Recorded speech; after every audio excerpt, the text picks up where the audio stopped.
sometimes the simplest thing is the hardest thing to do practically.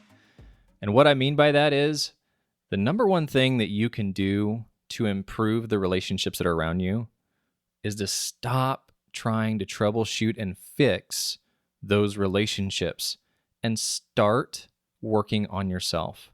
There's one consistent in every single relationship that you have, and that's you. So as you begin to learn how to connect to your true self, your authentic self, your true identity, whatever you want to call it, there's a direct ripple effect that hits every relationship you have. Most of our relationships that we have right now are a reflection of the relationship that we have with ourselves. See, when those close relationships, they trigger you, we often tend to use those relationships as a really convenient and sometimes feels really real excuse, because that's really all it is, for being passive or reactive, because you're putting your attention on them as the reason that something is happening.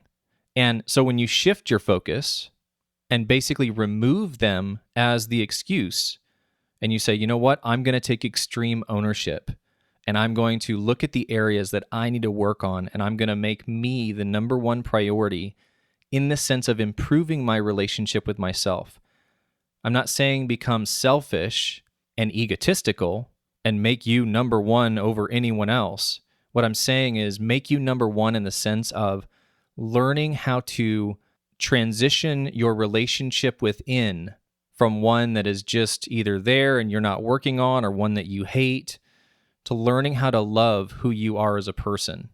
And when you do that, when you shift your focus, you're going to begin to identify areas in your relationship where you've been a victim, or areas where maybe you have learned how to adapt to the dysfunction in the relationship in order to find acceptance or love, even though it's a warped definition of what acceptance and love is.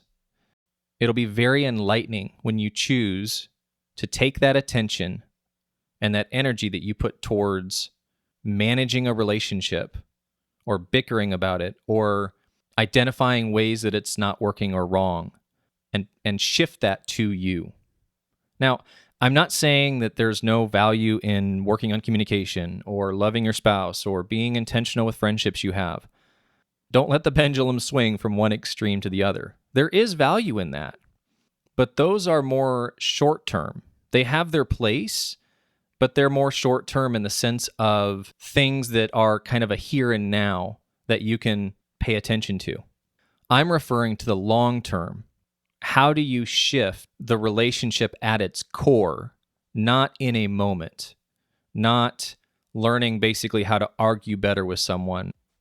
So if you want to see change in the long term, you need to be willing to put at least as much effort into your own relationship with yourself as you do with the relationships around you.